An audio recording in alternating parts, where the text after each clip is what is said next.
ये बताना चाहूँगा कि ये जो डबल इंजन की सरकार है, कम से कम धर्मशाला के लिए तो ये ट्रबल इंजन की सरकार बन गई है। और हमारा हंगरी की बुदापेस्ट यूनिवर्सिटी में तथा फ्रांस की पेरिस यूनिवर्सिटी में भी मुझे 1.5 महीने के लिए काम करने का मौका मिला। और सत्येंद्र जैन जैसे व्यक्ति को जेल में इसलिए डाल दिया क्योंकि वो हिमाचल के प्रभारी थे। जैसे आज वो बन सकता है, तो वो अगर हिमाचल में तीसरा विकल्प बना तो वो आम आदमी पार्टी ही बना सकती है। ये आपने ठीक कहा, चोरी है, लूट है, मिलजुल के दोनों पार्टियां लूट रही हैं। और आपको मालूम होगा कि आरटीआई में कुछ मंत्रियों की इन्फॉर्मेशन ली गई जिन्होंने 1,000 करनाल। हिमाचल प्रदेश की जनता बहुत ही समझदार है और इस प्रदेश की जनता का मैं आपको बता देना चाहता हूँ कि 3 मुख्यमंत्री जो है उन्होंने अपनी विधानसभा में उनका दफनाया। उनको मुख्यमंत्री हारते नहीं है, लेकिन इस प्रदेश की जनता मुख्यमंत्रियों को भी हरा देती है। मंत्रियों को सेंटर जो है वो उसमें जब से मैंने छोड़ा है 1 ईंट नहीं लगी है। इसको पर्यटन को बढ़ावा देने के लिए भी कुछ नहीं किया गया।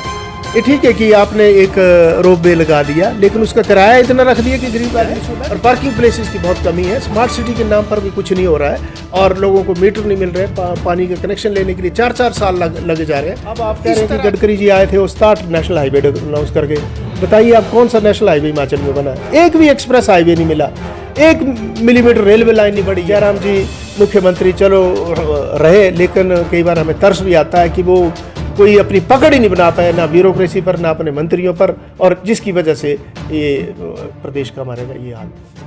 नमस्कार, आम जनता की आवाज हिम एक्ट्रेस टीवी में आपका एक बार फिर से बहुत बहुत स्वागत है। मैं आपका दोस्त अभिषेक पठानिया और वीडियो के पीछे में सहयोग दे रहे हैं अक्षय कुमार गौतम जी। जी हाँ दर्शकों, जैसे कि आपको ज्ञात है कि लगातार जिस प्रकार से विभिन्न पार्टियां सक्रिय होती नजर आ रही हैं, हिमाचल प्रदेश विधानसभा के जो चुनाव नजदीक आ रहे हैं उसको लेकर, चाहे भारतीय जनता पार्टी की बात की जाए या कांग्रेस पार्टी की बात की जाए। और फिलहाल जिस शख्सियत के साथ हम मौजूद हैं, तो कहीं ना कहीं किसी भी हम कह सकते हैं कि पहचान के मोहताज वो नहीं है, क्योंकि हर एक युवा जो है उनको जानता है। प्रोफेसर कुलवंत राणा जी जो है हमारे साथ मौजूद हैं और कहीं ना कहीं इन्होंने बहुत सेवाएं जो है प्रदेश भर में दी हैं और देश भर में जो है विदेशों में भी जो है अपना देश प्रदेश का नाम चमका चुके हैं। साथ ही पुस्तकों की बात की जाए तो काफी कुछ पुस्तकें जो है इनके द्वारा लिखी गई हैं। और साथ ही हिमाचल प्रदेश के जो युवा हैं, काफी 300 से अधिक युवाओं को जो है नेशनल इंटरनेशनल लेवल पे जो है ये चेस के लिए जो है रिप्रेजेंट कर चुके हैं। 20 साल तक एचपीयू में एज अ शतरंज कोच भी जो है ये रहे हैं। साथ ही बातचीत की जाए तो आई शेड्यूल में भी जो है 2 साल तक डायरेक्टर के पद पे ये रहे हैं। साथ ही रीजनल सेंटर खनियारा में भी जो है 2 साल एज अ डायरेक्टर इन्होंने कार्यभार जो है यहाँ पे अपनी सेवाएं जो है दी हैं। और साथ में बहुत सी समाज सेवा के कार्य जो है इनके द्वारा किए गए हैं। और साथ ही बातचीत की जाए तो डिस्ट्रिक्ट चेस एसोसिएशन के प्रेसिडेंट, जैसा कि मैंने कहा आपको, रहे हैं ये। साथ ही ट्रेनिंग प्लेसमेंट एचपी ऑफिसर भी जो है एज अ रहे हैं और वहां पे भी अपनी सेवाएं जो है दे चुके हैं। तो आज कुछ बातचीत जो है इनसे करना चाहेंगे, किस प्रकार से आदमी चुनावों को देखते हैं, क्या कुछ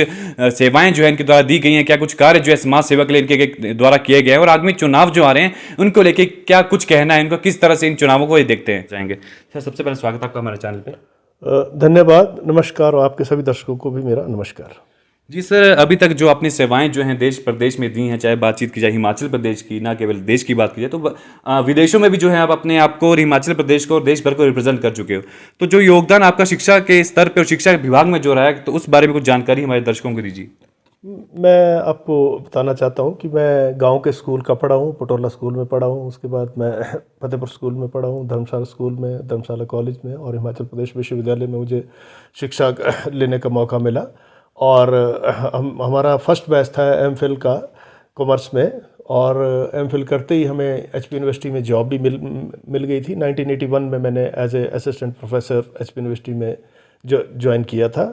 और उसके बाद मुझे अनेक एडमिनिस्ट्रेटिव पोस्ट पे भी काम करने का मौका मिला। जैसे मैं ट्रेनिंग एंड प्लेसमेंट ऑफिसर रहा तो वो 3 साल के लिए, तो उसमें हमने बहुत सारे बच्चे जो थे वो मल्टीनेशनल कंपनीज़ में और दूसरे में प्लेसमेंट करवाई। उसके साथ साथ मैं एक समाज सेवक भी रहा हूँ, क्योंकि सर्व शिक्षा अभियान से हम जुड़े रहे हैं, ज्ञान विज्ञान समिति से हम जुड़े रहे हैं, और धर्मशाला में जो भी जन आंदोलन हुए उनमें कहीं ना कहीं हमारी भागीदारी, चाहे वो सेंट्रल यूनिवर्सिटी को लेकर था, चाहे वो रीजनल सेंटर को लेकर था, जिसके साथ हमेशा ही हम यहाँ के लोगों के मुद्दों को उठाते रहे। जी, रीजनल सेंटर मोहाली में भी जो है, धर्मशाला में जो है, खनियारा में, यहाँ पर भी डायरेक्टर के पद पे जो है 2 साल आपने सेवाएं दी हैं। तो क्या कुछ अहम योगदान जो है आपका इस मोहाली रीजनल सेंटर के लिए रहा है? रीजनल सेंटर, क्योंकि मेरा ये अपना सेंटर था, लोग ये भी कहते थे कि ये कुलवंत राणा के घर का ही है सेंटर, क्योंकि मेरा घर बिल्कुल पास में था। तो इस वजह से मुझे जब सेवा करने का मौका मिला तो मैंने कोई कमी नहीं छोड़ी इसकी सेवा के लिए। आपको मालूम होगा कि यहाँ पर जो अभी MBA और MCA के बैच चले हैं वो मैंने ही शुरू करवाए थे, और MPhil और PhD है वो भी मैंने ही शुरू करवाई थी। यहाँ पर स्पोर्ट्स का कोई इंफ्रास्ट्रक्चर नहीं था, तो वॉलीबॉल ग्राउंड जो था वो मैंने अपने एफर्ट से ही बनवाया था। बैडमिंटन के लिए भी मैंने कोर्ट बनवाया यहाँ पर, और TT रूम भी बनवाया, और एक चेस रूम भी बनाया, क्योंकि चेस में मेरा बचपन से ही शौक़ रहा है। तो इस वजह से बच्चों को एक स्पोर्ट्स प्रमोशन में बहुत योगदान मिला। और हाल ही में आपने देखा होगा रीजनल सेंटर में लगभग 25-30 टीचर्स की अपॉइंटमेंट हुई है। तो वो उनकी पोस्ट जो थी वो मैंने ही क्रिएट करवाई थी फाइनेंस कमेटी और एग्जीक्यूटिव काउंसिल में, जिसकी वजह से आज रीजनल सेंटर थोड़ा ऊपर गया, फ्लोरिश किया है। जी। इसके अलावा बातचीत की जाए तो काफ़ी कुछ जो पुस्तकें हैं, काफ़ी अहम पुस्तकें आपके द्वारा लिखी गई हैं, तो कुछ जानकारी हमारे दर्शकों को दीजिए, क्योंकि कहीं ना कहीं जो युवा पीढ़ी है एक बुक पढ़ने में, किताबें पढ़ने में काफ़ी रुचि जो है वो रखते हैं। तो कुछ जो बुक्स आपने लिखी है उसके बारे में कुछ जानकारी। हाँ, ये क्योंकि यूनिवर्सिटी में आपको मालूम है कि टीचिंग और रिसर्च दोनों काम होते हैं, तो रिसर्च में हमारा शौक़ था, और क्या नाम मैंने हिमाचल प्रदेश के इंडस्ट्रियलाइजेशन पे बहुत काम किया, और अभी तक एक ही किताब हिमाचल प्रदेश में इंडस्ट्रियलाइजेशन पे लिखी गई है, industrialisation of hill states in India with special reference to Himachal Pradesh. वो अभी लाइब्रेरी में आप चाहें तो जितने भी लोग इंडस्ट्री पे काम कर रहे हैं वो कहीं ना कहीं उस बुक के आपको रेफरेंस मिलेंगे। बाकी international being a student of commerce, I was specialized in international business, तो इंटरनेशनल बिजनेस पे भी हमने बहुत काम किया। और मुझे हंगरी की बुदापेस्ट यूनिवर्सिटी में तथा फ्रांस की पेरिस यूनिवर्सिटी में भी मुझे 1.5 महीने के लिए काम करने का मौका मिला, और वहाँ के शिक्षण संस्थानों के साथ जुड़ने का मौका मिला, और वहाँ से बहुत कुछ सीखने के लिए मुझे मिला। जी सर, बातचीत की जाए, जैसे कि आपने कहा है कि विदेशों में भी जो है आप वहाँ पे शिक्षा जो है आप मतलब कह सकते हैं कि एक कोचिंग के लिए, एज ए कोचिंग ही गए थे, वहाँ पे काफ़ी कुछ सीखने के लिए गए थे। तो विदेशों में कौन कौन सी कंट्रीज़ जो है जहाँ पे आप जो था हिमाचल प्रदेश और देश के थ्रू जा चुके हैं, और कौन कौन सी जो चीज़ें हैं अहम जो उस चीज़ में रही हैं? मैंने जैसे कि बताया आपको कि हंगरी में मुझे काम करने का मौका मिला, फ्रांस में मैंने काम किया है, जर्मनी में मैं गया हूँ। बाकी इंटरनेशनल कॉन्फ्रेंस जहाँ मैंने पोस्ट डॉक्टरल फेलोशिप के लिए थे, लेकिन इसके साथ साथ जो इंटरनेशनल कॉन्फ्रेंसेस हैं वो मैंने Malaysia, Indonesia, Macau, America, England और लगभग 10-12 देशों में मुझे इंटरनेशनल कॉन्फ्रेंसेस में पार्टिसिपेट करने का मौका मिला। जी, साथ ही 20 वर्षों तक जो है आपने चेस की कोचिंग जो है छात्रों को दी है। 300 से अधिक जो स्टूडेंट आपके नेशनल इंटरनेशनल पे रिप्रेजेंट कर चुके हैं हिमाचल प्रदेश को, देश भर को। तो उस बारे में जानकारी दीजिए, किस प्रकार से जो है वो चीज़ें रही हैं? मैं आपकी जानकारी में बता देना चाहता हूँ कि ये हमारे एफर्ट से, भी आपने देखा होगा 4-5 दिन पहले एक चेस की मिसाल निकली थी। तो क्योंकि इस बार चेस ओलंपियाड तमिलनाडु में हो रहा है, पहली बार भारतवर्ष में हो रहा है, और उसकी मिसाल जो थी वो पूरे देश में घूमी। तो हमने कोशिश की कि ये धर्मशाला से भी जानी चाहिए, ताकि धर्मशाला और हिमाचल से भी जानी चाहिए। तो उसका रूट जो था वो जम्मू कश्मीर से होते हुए वो धर्मशाला से होते हुए आई, और यहाँ हमारे दीपदास गुप्ता ग्रैंड मास्टर्स थे, उनका ठहरने का अरेंजमेंट वगैरह हमने किया था, और उनको बच्चों के साथ खिलवाया हमने, ताकि धर्मशाला के बच्चों को एक इंटरनेशनल एक्सपोजर मिले कि ग्रैंड मास्टर के साथ खेला जाता है। और वो बहुत ही अच्छा रहा, और बच्चे बहुत ही खुश थे कि हमें ग्रैंड मास्टर के साथ जो ज़िंदगी में कभी मौका नहीं मिलना था, वो मौका बच्चों, यहाँ के धर्मशाला के लोकल बच्चों को हमने दिलाया। जी सर, बातचीत की जाए, जैसा कि आपको ज्ञात है कि प्रधानमंत्री नरेंद्र मोदी के दौरे जो थे धर्मशाला में हुए, राष्ट्रपति रामनाथ कोविंद के दौरे धर्मशाला में हुए, सेंट्रल यूनिवर्सिटी को लेकर कहीं ना कहीं निराशा युवाओं में बनी हुई है, छात्रों में बनी हुई है। अभी तक स्थायी परिसर जो है सेंट्रल यूनिवर्सिटी के छात्रों के पास नहीं है। तो इसको लेकर क्या लगता है आपको, क्यों नहीं है, और क्या कुछ जो है अहम कदम जो इसके लिए सरकार को उठाने चाहिए? ये एक बहुत ही गंभीर प्रश्न आपने उठाया है, और मैं ये बताना चाहूँगा कि धर्मशाला के साथ एक बहुत बड़ा अन्याय हुआ है, और जिसके लिए बीजेपी और कांग्रेस दोनों ही ब्लेम की जानी चाहिए, क्योंकि इन्होंने कुछ नहीं किया। क्योंकि आपको मालूम होगा कि जब मनमोहन सिंह जी ने पूरे भारतवर्ष में 17 यूनिवर्सिटीज़ की अप्रूवल दी थी कि सेंट्रल यूनिवर्सिटी जिस भी स्टेट में नहीं है वहाँ बनेगी, और उनमें से 16 की 16 यूनिवर्सिटी जो है वो फंक्शनल है। सिर्फ एक हिमाचल प्रदेश की यूनिवर्सिटी जो है वो फंक्शनल नहीं है। और आपको मालूम होगा कि यहाँ कुछ एक प्रॉपर्टी डीलर्स थे, उन्होंने देरा में भी ज़मीनें खरीद ली, उधर भी खरीद ली, और कहा कि उधर ले जाओ। और हाल ही में आपको शायद मालूम है या नहीं मालूम है कि प्राइम फैकल्टी जो है वो देरा ट्रांसफ़र कर दी गई हैं। हमने कोशिश की, जब आप 2010 से हमने संघर्ष समिति बनाई थी कि धर्मशाला में सेंट्रल यूनिवर्सिटी खुलनी चाहिए, और सेंट्रल यूनिवर्सिटी में कम से कम अगर ठीक है देरा भी ले जानी है तो कुछ फैकल्टीज़ तो यहाँ पर दे दी जाएँ। जैसे आपको मालूम होगा कि टांडा मेडिकल कॉलेज जब बना था तो MBBS की ट्रेनिंग हमारे हॉस्पिटल में होती थी। हमारे पास हॉस्पिटल है, और MBBS की मैं वाइस चांसलर महोदय से भी मिला कि क्या नाम आप MBBS की क्लासें धर्मशाला में बिठा दो, लेकिन कोई हमें सेटिस्फैक्ट्री रिस्पांस नहीं मिला कि अगर MA पॉलिटिकल साइंस और हिस्ट्री की खोलनी है यहाँ पर क्लासें, तो हम कह रहे हैं उसको भी ले जाओ, आप दे रहे ले जाओ, क्योंकि MA तो हमारा कॉलेज में चल रहा है, MA हिस्ट्री और पॉलिटिकल साइंस तो रीजनल सेंटर में चल रही है। जो सब्जेक्ट यहाँ चल रहे हैं उनकी तो हमें ज़रूरत नहीं है, हमें तो साइंस की ज़रूरत है, हमारे बच्चों को टेक्निकल एजुकेशन की जरूरत है, जैसे इंजीनियरिंग और मेडिकल फैकल्टी यहाँ हमें मिलनी चाहिए, और उसके लिए हम निरंतर संघर्ष करेंगे। जी, इसके अलावा सर बातचीत की जाए तो आम आदमी पार्टी का दामन कैसे थामा आपने, क्योंकि अगर बातचीत की जाए तो हिमाचल प्रदेश में भारतीय जनता पार्टी और कांग्रेस पार्टी की सरकार ही सत्ता में रही है। ऐसे में क्या प्रेरणा आपको मिली कि आम आदमी पार्टी का जो हाथ है आपको थामना है और आम आदमी पार्टी में जो है एज अ कार्यरत काम करना है, और आज वर्तमान में कोषाध्यक्ष जो एक बड़ा पदभार आपको दिया गया है, तो कैसे रहा ये सब? ये एक चीज़ देखिए कि हम लोग आज तक विश्वविद्यालय में भी हम रहे तो बीजेपी और कांग्रेस की नीतियों का सारी उम्र हम विरोध करते रहे, और कभी भी हमने ये ज्वाइन नहीं की, क्योंकि इनके साथ हमारी कभी विचारधारा नहीं मिलती थी। तो अब जब हमें लगा कि तीसरा विकल्प जो है वो बन सकता है, तो वो अगर हिमाचल में तीसरा विकल्प बना तो वो आम आदमी पार्टी ही बना सकती है। ये आपने ठीक कहा कि बीजेपी और कांग्रेस यहाँ पर हावी रही हैं, लेकिन आपको मालूम होगा जब सुखराम जी ने इलेक्शन लड़ा था तो उन्होंने बहुत अच्छी परफॉर्मेंस दी थी और बहुत अच्छी सीटें 5-6 सीटें जीत के लाए थे। उस तरह जनता दल जब बना तो उस टाइम भी 17 सीटें जो थी वो जनता दल की आई थी। तो इस तरह हिमाचल प्रदेश के लोग इंतज़ार तो कर रहे थे, लेकिन वो पॉलिटिकल वैक्यूम भरा नहीं जा रहा था। आज जब केजरीवाल जी के नेतृत्व में आम आदमी पार्टी पंजाब में और दिल्ली में सत्तारूढ़ हो गई है, तो हिमाचल प्रदेश के लोगों को एक बहुत बड़ी उम्मीद जागी है कि यहाँ पर भी ये जो 5 साल तेरी बारी 5 साल मेरी बारी ख़त्म की जा सकती है, और ये जो चोरी है, लूट है, मिलजुल के दोनों पार्टियां लूट रही हैं। और आपको मालूम होगा कि RTI में कुछ मंत्रियों की इन्फॉर्मेशन ली गई जिन्होंने 1-1 हज़ार कनाल ज़मीन खरीद ली है, लेकिन एक्शन कुछ नहीं होता उनके खिलाफ। तो इस वजह से लोग देख रहे हैं, आम आदमी पार्टी को बड़ी उम्मीद के साथ देख रहे हैं कि भाई आम जनता के जो मुद्दे हैं वो सिर्फ आम आदमी पार्टी उठा सकती है, और हम इसमें काफ़ी हद तक कामयाब हुए हैं। जी सर, बातचीत की जाए जिस प्रकार से आपको ज्ञात होगा कि ईडी द्वारा जो सत्येंद्र जैन है चुनाव प्रभारी हिमाचल प्रदेश के, उनकी गिरफ्तारी हुई थी।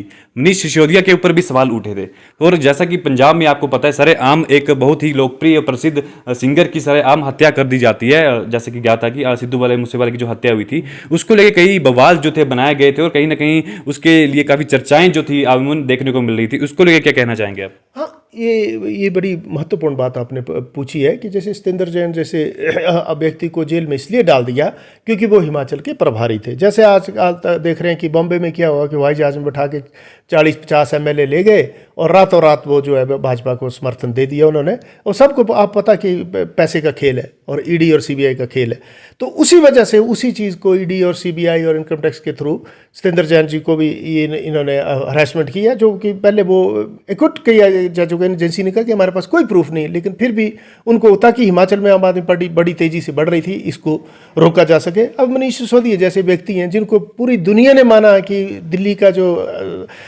एजुकेशन सिस्टम है वो वर्ल्ड क्लास बना दिया, कि अमेरिका के प्रेसिडेंट की बेटी आती है, ट्रंप की बेटी, वो कहती है कि मैं दिल्ली के सरकारी स्कूल देखना चाहती हूँ कि क्या कर दिया उन्होंने। तो वो चीज़ जो है अब उसका कोई जवाब नहीं है। सरकारी स्कूलों को तो ठीक नहीं करेंगे, सरकारी अस्पतालों को ठीक नहीं करेंगे, और इस वजह से वो क्या नाम ये जो है वो क्या नाम पॉलिसी में तो मुकाबला नहीं कर सकते, तो गिरफ्तार ही कर सकते हैं। तो हम गिरफ्तार होने के लिए तैयार हैं कि जितने मर्जी गिरफ्तारियाँ करेंगे। अगर बातचीत की जाए हिमाचल प्रदेश की, तो आगामी चुनाव जो है विधानसभा के नज़दीक आ रहे हैं, और कहीं ना कहीं ये टिप्पणियां जो हैं भारतीय जनता पार्टी और कांग्रेस पार्टी द्वारा की जा रही है। जैसे ज्ञात था कि पहले केजरीवाल जी का मंडी दौरा होता है, उसका चंबी रैली होती है, और अगर बातचीत की जाए हमीरपुर में भी उनके द्वारा रैली निकाली जाती है। तो कहीं ना कहीं जो असर है जनता पे किस प्रकार से पड़ रहा है उन रैलियों का, और जिस प्रकार से अन्य पार्टियां रैली कर रही हैं और टिप्पणियां जो की जाए, तो उसको लेकर क्या कहेंगे आप? देखिए, केजरीवाल जी के लिए हिमाचल प्रदेश की जनता ने एक अभूतपूर्व उत्साह और प्रेम दिखाया है। और आपने देखा होगा कि चंबी की रैली जो थी वो कितनी बड़ी थी, या मंडी की रैली कितनी बड़ी थी। अभी 4 दिन पहले ही कुल्लू में रैली हुई है, तो ढालपुर बाजार में कहीं भी जगह नहीं थी, और इतने लोग थे कि, और ये हिमाचल के कोने कोने से लोग आए हुए थे। और आपको सबसे बड़ी बात बता दूं, ये कोई भाड़े के लोग नहीं थे, ये कोई रूलिंग पार्टी की नहीं कि फ्री बसें लगा दी, फ्री। लोग अपनी जेब से पैसा खर्च कर रहे हैं, अपने मोटरसाइकिल ले जा रहे हैं, अपनी गाड़ी में अपने आप तेल डलाते हैं और देखने जा रहे हैं। तो इसलिए केजरीवाल जी की लोकप्रियता का आप इसी से अंदाज़ा लगा सकते हैं। और जहाँ तक आपने पंजाब की बात की, पंजाब में जो क्रिमिनल राज था वो पिछले 40-50 साल से चला हुआ था। कांग्रेस के भी गुंडों को पैट्रोनेज मिलती थी और अकाली और भाजपा वाले भी देते थे। अब जो है, जब ऐसी सरकार है जिसने माफिया राज खत्म कर दिया है, चाहे वो लैंड माफिया था, रेत माफिया था, सैंड माफिया था, वो खत्म हो गया। हाँ, ये जो क्रिमिनल्स थे वो उनको तकलीफ थी, इसलिए वो लॉ एंड ऑर्डर की प्रॉब्लम क्रिएट करने रहे थे। लेकिन आपको शायद इस बात का पता होगा, खुशी होगी कि मूसेवाला की हत्या में जितने भी लोग थे, चाहे वो बम्बे में छुपे थे, गुजरात में छुपे थे, वो सब गिरफ्तार हो गए हैं और उसके साथ न्याय होगा। जी, तो कुछ पार्टियों का तो सर ये भी कहना है कि जो आम आदमी पार्टी है उसका कोई वजूद जो है हिमाचल प्रदेश में नहीं है। एक कहते हैं कि जो हिमाचल की जनता है वो जनता बहुत समझदार है, वो किसको चुनना है ये काफ़ी अच्छी तरह से जानती है। तो क्या लगता है कि आपको इस टिप्पणी को लेकर क्या कहेंगे आप? ये बिल्कुल सही बात कही कि आपने। हिमाचल प्रदेश की जनता बहुत ही समझदार है और इस प्रदेश की जनता का मैं आपको बता देना चाहता हूँ कि 3-3 मुख्यमंत्री जो हैं उन्होंने अपनी विधानसभा में उनका दफनाया। उनको मुख्यमंत्री हारते नहीं है, लेकिन इस प्रदेश की जनता मुख्यमंत्रियों को भी हरा देती है, मंत्रियों को भी हरा देती है। पिछली बार आपने देखा बड़े बड़े मंत्री जिनको कहते थे तो हार ही नहीं सकते, बाली जी नहीं हार सकते, सुधीर शर्मा नहीं हार सकते, धूमल जी नहीं हार सकते, गुलाब सिंह नहीं हार सकते, ये सब हारे। और इसका मतलब क्या है कि हिमाचल प्रदेश की में लोकतंत्र जो है वो जड़ों तक आ चुका है और अगर उनको विकल्प मिलेगा तो वो तीसरे विकल्प को एक्सेप्ट करने के लिए पूरी तरह से तैयार है। जी, तो अगर बातचीत की जाए तो जिस प्रकार से दिल्ली जो कार्य कर रही है, कि दिल्ली में जिस प्रकार से आम आदमी पार्टी कार्य कर रही है, केजरीवाल जी कार्य कर रहे हैं, पंजाब में जिस प्रकार से सरकार बनी है, तो महम जो मुद्दे थे पानी और शिक्षा, स्वास्थ्य और शिक्षा को लेके थे, तो काफ़ी अच्छा योगदान आपका शिक्षा में रहा है, काफ़ी अच्छी जानकारी है आपके पास है, काफ़ी नेशनल इंटरनेशनल लेवल पर रिप्रेजेंट कर चुके हो आप। तो क्या लगता है आपको, अगर आपको दावेदारी जो है धर्मशाला के रहने वाले हैं आप, एमएलए की अगर विधायक के लिए सीट अगर आपको दी जाती है तो किस तरह से उन मुद्दों को मद्देनजर रखते हुए जो है आप चुनाव लड़ेंगे? मैं पार्टी जो भी जिम्मेदारी देगी उसको लेने के लिए तैयार हूं और पार्टी जिसको भी कैंडिडेट बनाती है हम उसको सपोर्ट करेंगे। अगर मेरे में पार्टी विश्वास करती है तो उसके लिए हम तैयार हैं। और आपको मैंने पहले भी बताया कि सेंट्रल यूनिवर्सिटी के साथ हमारे साथ बहुत बड़ा धोखा हुआ है, उसको हम खुलवाएंगे।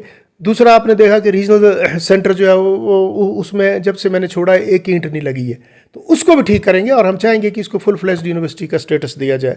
गगलो एडा आपको मालूम है कि क्या नाम चौड़ा होना था या इंटरनेशनल एयरपोर्ट बनना था, लेकिन दुर्भाग्य से यहाँ के पॉलिटिशियन चुप बैठे रहे और वो क्या नाम दूसरी जगह उसको ले गए, जबकि वो अप्रूवल जो थी वो इसकी आई थी।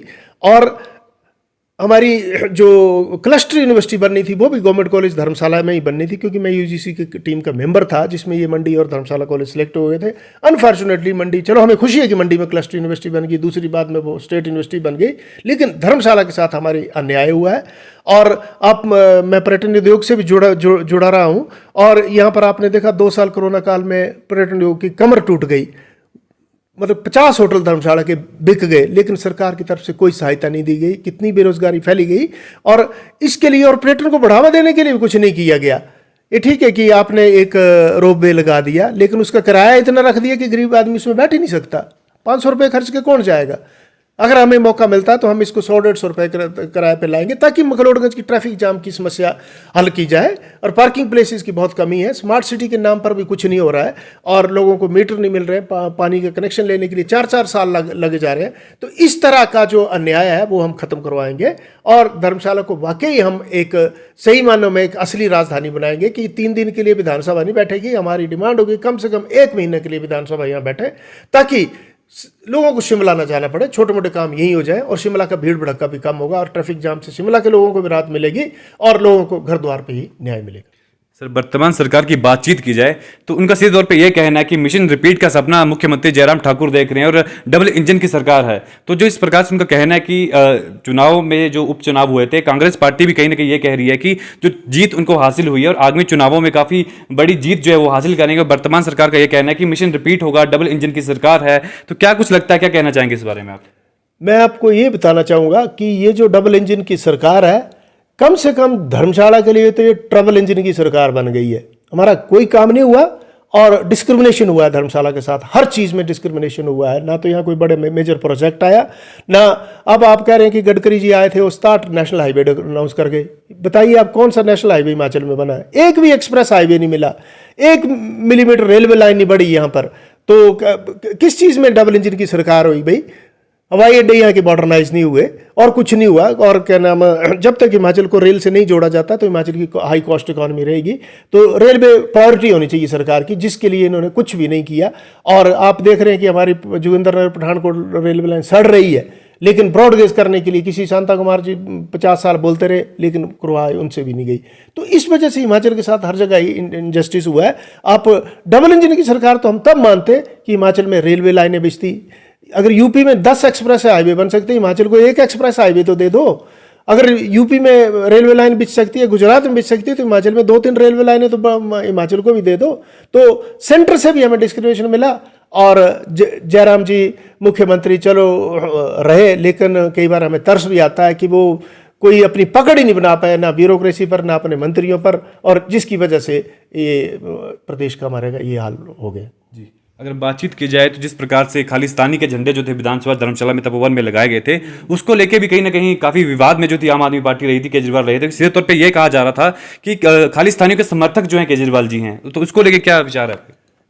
ये आपने बहुत ही अच्छी बात कही। आपको मालूम होगा, मैं एक उदाहरण देना चाहूँगा कि दिल्ली में किसान आंदोलन चला और पूरे भारतवर्ष के किसान जो थे अपने अधिकारों के लिए लड़ने के लिए चले गए। मनगढ़ंत कानून जो थे वो बना दिए सरकार ने कि सारा अंबानी अदानी को बेच दो, एग्रीकल्चर सेक्टर भी बेच दो। और उस टाइम आपको मालूम होगा कि उनको भी कहा गया कि ये खालिस्तानी है। जो भी इस देश में अपने हक की डिमांड करता है उसको एंटी नेशनल कह दो, खालिस्तानी कह दो। क्या किसान खालिस्तानी है? अगर किसान अनाज नहीं पैदा करेगा पूरा देश भूखा मर जाएगा। अनाज कौन खिला रहा है? वो किसान खिला रहा है। तो इसका उसका सम्मान होना चाहिए, और उसको खालिस्तानी और उग्रवादी कहना बहुत बिल्कुल गलत है। और आपको मालूम होगा कि जो दिल्ली में लाल किले पर खालिस्तान का झंडा लगा, वो कौन था बंदा? पन्नू। आपको मालूम होगा कि बीजेपी का मेंबर निकला। और उसी तरह उन्हीं लोगों से सांठ गांठ करके इन्होंने धर्मशाला विधानसभा के खिलाफ भी खालिस्तान के झंडे लगवाए। और आपको मालूम है, हमने दूसरे दिन धर्मशाला में प्रोटेस्ट किया, 500 आदमी धर्मशाला में इकट्ठा हुआ कि इनको गिरफ्तार करो। कौन लोग हैं ये इस तरह एंटी नेशनल एलिमेंट्स? तो इस वजह से अपनी जिम्मेवारी से भागते हैं और दूसरी पार्टी को ब्लेम करते हैं। इसलिए आम आदमी पार्टी की देशभक्ति के ऊपर किसी को भी शक नहीं होना चाहिए, क्योंकि ये कट्टर ईमानदार और कट्टर देशभक्त पार्टी है। जी किशोर जी, युवाओं से जुड़े हुए हैं आप, धरातल से जुड़े हुए हैं, क्योंकि काफ़ी योगदान आपका युवाओं के साथ रहा है, काफ़ी कुछ युवाओं के लिए आपने किया है। तो जिस प्रकार से अग्निपथ योजना जो लाई गई है, उसको लेके देश प्रदेश में काफ़ी विरोध जो है युवा कर रहे हैं, और देश जल रहा था जिस प्रकार से पीछे जैसे आपने देखा था, काफ़ी ट्रेनें जला दी गई, सरकारी संपत्ति को जिस प्रकार से नुकसान पहुंचाया गया। तो इस अग्निपथ योजना को किस तरह देखते हैं? कितना लाभकारी है, कितनी हानिकारी है, क्या कहेंगे इस बारे में? मैं आपको एक उदाहरण देना चाहूँगा कि परसों अगर आपने धर्मशाला में देखा होगा, 8000 एम्प्लॉयज़ इकट्ठे हो गए कि भाई हमें मंत्रियों और विधायकों को 10-10 पेंशनें मिल जा रही हैं, कि प्रकाश सिंह बादल को 11 लाख पेंशन मिलती थी, शांता कुमार जी को 10 लाख पेंशन मिलती है, और हिमाचल के मंत्री जिनको 6-6, 7-7 लाख रुपए पेंशन मिल रही। लेकिन जब कर्मचारियों की बात आती है तो कहते हैं कि हमारे पास पैसा नहीं है। उसी तरह अगर कर्मचारियों की तो पेंशन बंद की, आर्मी में थोड़ी बहुत पेंशन थी, तो अब ये कह रहे हैं कि ऐसी स्कीम लाओ कि आर्मी को भी पेंशन से वंचित कर दिया जाए। अरे आर्मी को आप नौकरी मत मानिए। और सेना जो है वो एक नौकरी नहीं है। हिमाचल का जो युवा है सेना में देश की सेवा करने के लिए जाता है। आपको मालूम है कि कांगड़ा के कितने लोगों को परमवीर चक्र मिले हैं, कितने सौरभ कालिया और विक्रम बत्रा हमने पैदा किए हैं, जिन्होंने जान दी है। वो बच के भाग सकते थे, लेकिन अपनी जान पे खेलकर इस देश की रक्षा की है। इसलिए देश की सुरक्षा के साथ कोई खिलवाड़ नहीं होना चाहिए, और उसको सोशल सिक्योरिटी होनी चाहिए। अगर वो पेंशन के बारे में सोचता रहेगा कि मैं 4 साल बाद क्या करूंगा, वो पूरा एनर्जी डिवोट नहीं कर पाएगा। और आर्मी में टेक्निकल स्किल हासिल करने के लिए कम से कम 5-7 साल लगते हैं। अपने टैंक चलाना है, अपने बख्तरबंद गाड़ी चलानी है, कोई बच्चों का खेल नहीं है कि 2 दिन में आप सीख जाएंगे। तो इस वजह से ये बिल्कुल सरकार की स्कीम गलत है, और हम चाह रहे हैं कि उनको जैसे पेंशन आर्मी को मिलती थी वैसी मिलनी चाहिए। तो आप समर्थन जो है समर्थक में है उसमें कि असमर्थ हो उस चीज़? बिल्कुल बिल्कुल समर्थन में हम, क्योंकि देश की सुरक्षा के साथ हम कभी समझौता नहीं कर सकते। एक तरफ चीन बैठा हुआ है, एक तरफ पाकिस्तान बैठा हुआ है, कौन जाएगा लड़ने? मान लिया हमला करते हैं, कारगिल में हमला कर दिया था पाकिस्तान ने, अभी चीन ने गलवान में हमला कर दिया। ये कभी भी हमला हमारे ऊपर हो सकता है, और दोनों देश बिल्कुल तैयारी में है कि भारत जब जरा सा कमजोर हो तो हम हमला कर दें। तो इस वजह से हमें तैयार रहना है कि अपनी सेना के साथ बिल्कुल खिलवाड़ नहीं करना, बल्कि उसको और मजबूत करो, और ज़्यादा मजबूत करो। इन बच्चों को परमानेंट नौकरी दो, और अगर पेंशन देती भी है, अगर हम लोगों की पेंशन भले ही बंद कर दो, लेकिन जो एक सिपाही देश के लिए जान दे रहा है उसकी पेंशन के साथ खिलवाड़ मत करो। जी खुशवंत जी, अगर बातचीत की जाए चुनावों को लेके, तो विधानसभा के चुनाव जैसे कि पहले भी कहा है कि नजदीक आ रहे हैं, और कांगड़ा की जो जनता है, कहा जाता है कि कांगड़ा की जनता जिस पे मेहरबान होगी, निश्चित तौर पे जो है हिमाचल प्रदेश में उसकी सरकार जो बनती है। आम आदमी पार्टी के रूप में, आम आदमी पार्टी के कोषाध्यक्ष के रूप में किस प्रकार से कार्य आप कर रहे हैं ताकि कांगड़ा में जो पकड़ है आम आदमी पार्टी की बन पाए, और उसके लिए क्या क्या कुछ कार्य जो है आपके ये द्वारा किए जा इस रहे हैं? वक्त कांगड़ा मंडी ये सवाल हमने खत्म कर दिया सारा। इस वक्त पूरे हिमाचल में हमारे रथ घूम रहे हैं, पूरे हिमाचल में एक बदलाव की लहर चल रही है, बदलाव रैलियां चल रही हैं और अभूतपूर्व जन समर्थन हमें मिल रहा है। कांगड़ा की बात नहीं कर रहा हूं मैं, चंबा में भी हमारा रथ चला हुआ है, हजारों लोग उसको देखने आ रहे हैं। शिमला में रथ चला हुआ है, हमीरपुर में हमारा रथ चले हुए हैं। तो और बदलाव यात्राएं हमारी चली हुई हैं और पूरे हिमाचल प्रदेश की जनता जो है उसने मन बना लिया है कि इस बार हमने बदलाव करना है। और बदलाव भी वैसा नहीं करना है कि 5 साल मेरी बारी तेरी बारी वाला नहीं, ऐसा बदलाव करना है कि जो पॉलिसीज पे चेंज की जाए, जो पॉलिटिक्स बदल दे। ये नहीं कि एक एक मंत्री को 6-6 पेंशन दे दी। आपने पता होगा कि भगवंत मान जी ने सबसे पहले जो 8-8 पेंशनें थी वो बंद की, एक पेंशन मिलेगी, 70,000 उन्होंने फिक्स कर दी। और हिमाचल प्रदेश में अगर हमें मौका मिलता तो सबसे पहले हम इन मंत्रियों की जो 8-8 पेंशनें वो बंद करेंगे, एक ही पेंशन मिलेगी, उसके ऊपर कोई नहीं मिलेगी। और जो करना बहुत ज़रूरी है। और जो सरकारी स्कूल है हमारे, सरकारी अस्पताल है, धर्मशाला अस्पताल का आप जानते ही हैं क्या हाल है। सरकारी स्कूलों में मैं पढ़ा हूँ, मैं जानता हूँ कि कैसे ठीक करने हैं। जैसे हमने दिल्ली में ठीक किए, यहाँ पर हिमाचल के सरकारी स्कूल भी ऐसे बना देंगे कि प्राइवेट स्कूल से बच्चे छोड़ के सरकारी स्कूलों में। जी, हाईकमान द्वारा जो है अगर आपको सीट दे दी जाती है और धर्मशाला की जनता भी आपको चुन लेती है, तो मुख्यमंत्री का चेहरा कि आपको देखते हैं, क्योंकि शिक्षा की काफ़ी जो नॉलेज है आपको, और शिक्षा और स्वास्थ्य को लेकर ही जो है आम आदमी पार्टी सरकार जो है अपनी सरकार जो पंजाब में बना पाई और हिमाचल में बना पाएगी, तो किस तरह देखेंगे इसको? मुख्यमंत्री का चेहरा बहुत जल्दी आम आदमी पार्टी घोषित करेगी। आपने देखा होगा कि पंजाब में भी आम आदमी पार्टी ने सर्वे करवाया था और वो सर्वे चल रहा है और बहुत जल्दी आपको मुख्यमंत्री का चेहरा भी मिलेगा यहाँ पर। जिसका भी नाम आएगा सर्वे में, जिसको भी लोग जाए, जैसे भगवंत मान जी के सर्वे में टॉप नाम आ गया कि वो उनको मुख्यमंत्री के पद पर देखना चाहिए, तो हिमाचल की जनता का भी हम सर्वे करवा रहे हैं। जिसका भी नाम आता है वो हमारा चेहरा, और बहुत जल्दी 1-2 महीने में हम चेहरा भी घोषित करेंगे। तो कहीं ना कहीं आपको नहीं लगता कि एक चेहरा जो है बहुत अहम जो है रहने वाला है? क्योंकि एक चेहरे पे जो है वोट जो है वो पड़ता है। अगर जब तक बड़ा चेहरा ना होगा तो तब तक जो जनता जो है विश्वास जनता का नहीं बन पाएगा। तो क्या इसका असर जो है आम आदमी पार्टी पे किस प्रकार से पड़ सकता है? बिल्कुल बड़ा चेहरा ही देंगे और आम आदमी पार्टी के पास बहुत बड़े चेहरे हैं। और आप देखिए कि मैं आपको कह रहा हूँ कि जैसे हमारा सर्वे हो जाएगा 2 महीने में वो चेहरा आपके सामने आ जाएगा, जिसका भी नाम टॉप पे आएगा। हमारे पास बहुत बड़े बड़े अधिकारी हैं, डीजीपी रैंक के अधिकारी हैं, आईएएस अफसर के लेवल के अधिकारी हैं और रिटायर्ड जनरल रैंक के अधिकारी हैं। तो बहुत लोग हैं हमारे पास, बड़े कॉम्पिटेंट लोग हैं, प्रोफेशनल एक्सपर्ट्स हैं, यूनिवर्सिटी के प्रोफेसर्स हैं हमारे पास, रिसर्च इंस्टीट्यूशंस के लोग हैं। तो हमारे पास एक बहुत बड़ी टीम है जो टीम ऑफ स्पेशलिस्ट है और जो किसी पार्टी के पास इतने स्पेशलिस्ट नहीं है, हमारे पास स्पेशलिस्ट है। तो सर ऐसा तो नहीं है केवल अधिकारियों को, बड़े लोगों को ही मौका दिया जाएगा, आम आदमी को जो है उस आम आदमी को भी दिया जाएगा मौका, आम आदमी को दिया, अधिकारियों और उनको दिया जाएगा जो ईमानदारी की है, जिन्होंने चोरी नहीं की है। ऐसे लोग, उन्हीं आदमी को मौका दिया जाएगा जिन्होंने देश की सेवा की है, चाहे वो गरीब आदमी है, चाहे वो अमीर आदमी है, जिसने निस्वार्थ भाव से इस देश की सेवा की है, उन्हीं लोगों को आगे लाया जाएगा। जी, लास्ट अंतिम सवाल रहेगा आपसे, काफ़ी अहम सवाल जो है रहने वाला है, क्योंकि कहीं ना कहीं महंगाई और बेरोजगारी काफ़ी बड़ा मुद्दा जो है प्रदेशवासियों के लिए बनता जाए, तो इसके लिए क्या विचार हैं आपके? बिल्कुल, महंगाई के बारे में बड़ी साफ बात है, ये कोई भगवान का दिया हुआ प्रकोप नहीं है।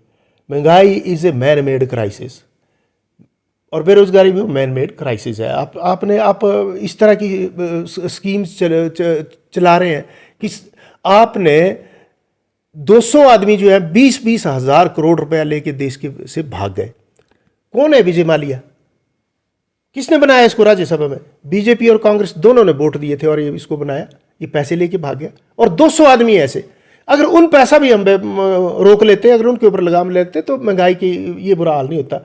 अब पेट्रोल और डीजल के रोज कीमत बढ़ाए जा रहे हैं, अरे इसको जीएसटी में ले आओ तो कम से कम लोगों को राहत तो मिलेगी। 40-50 रुपये पेट्रोल हो जाएगा तो महंगाई, ठीक है, स्टार का रेवेन्यू थोड़ा सा कम होगा, लेकिन अगर महंगाई से राहत मिलती है तो देश को बहुत बड़ी राहत है।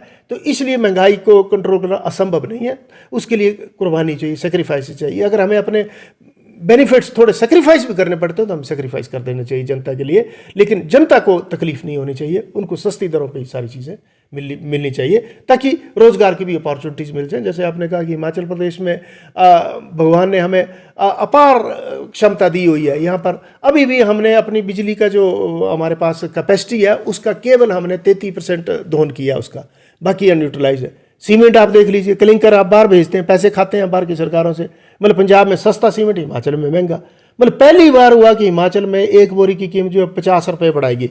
आज से पहले बढ़ती थी, लेकिन 5-10 तो हमने सुना था, 50 रुपये आज तक नहीं हुआ। क्यों? क्योंकि पूछने वाला कोई नहीं है, 4 मंत्रियों को पैसे दे देते हैं।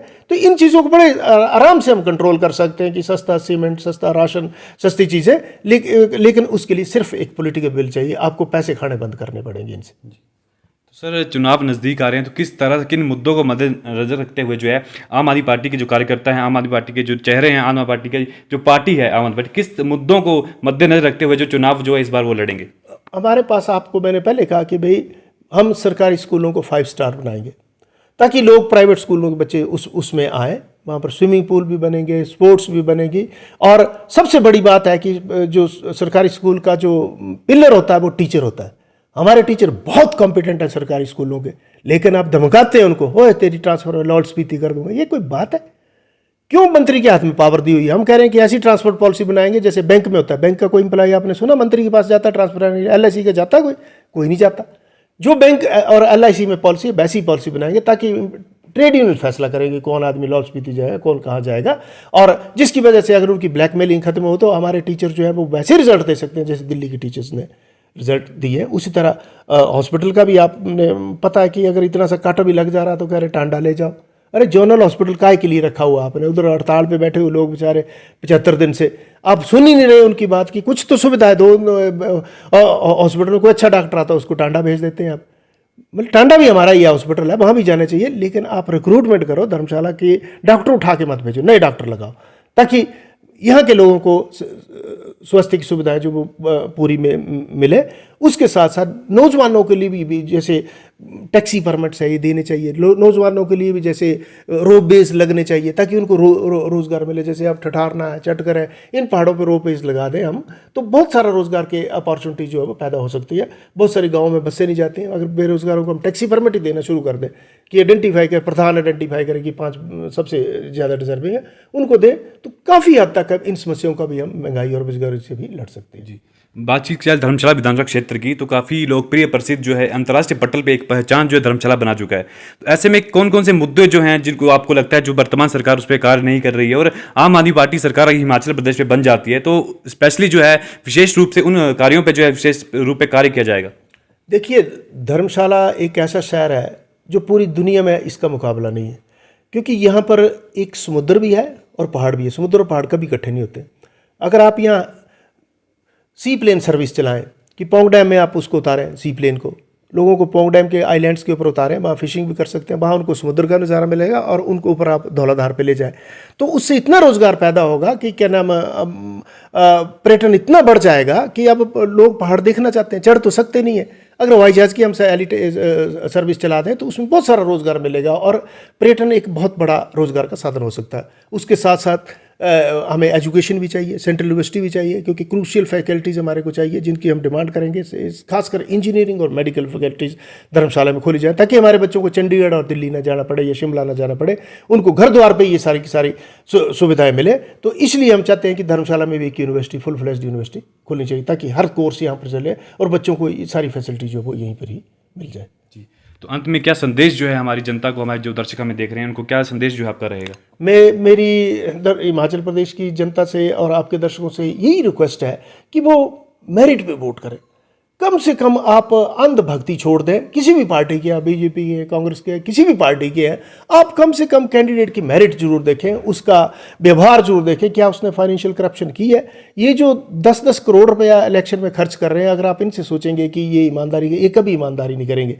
इसलिए जनता का वो प्रतिनिधि बनाए जो जनता से जुड़ा हुआ हो, ना कि वो पैसे के तौर पे कि चंद ठेकेदार इकट्ठे के लिए चंद प्रधानों को पैसे दे दिए, उसको पैसे बांटो, कंबल बांटो, सिलाई मशीनें बांटो, ये बांटो। ये प्रथा खत्म होनी चाहिए ताकि लोकतंत्र के लिए जरूरी है कि बिकाऊ लोकतंत्र नहीं होना चाहिए।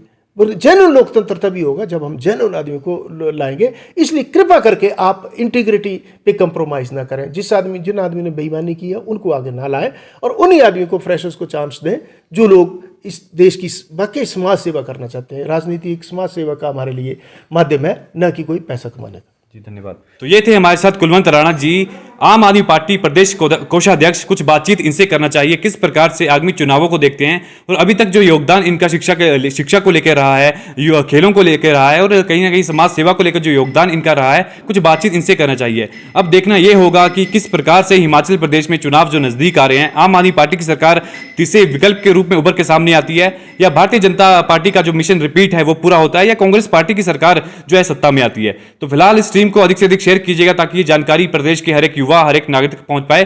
फिलहाल यानी मुझे अभिषेक पठानी को इजाजत, मिलते हैं प्रदेश की ऐसी हर एक छोटी बड़ी खबर के साथ। तब तक के लिए धन्यवाद। जय हिंद, जय भारत।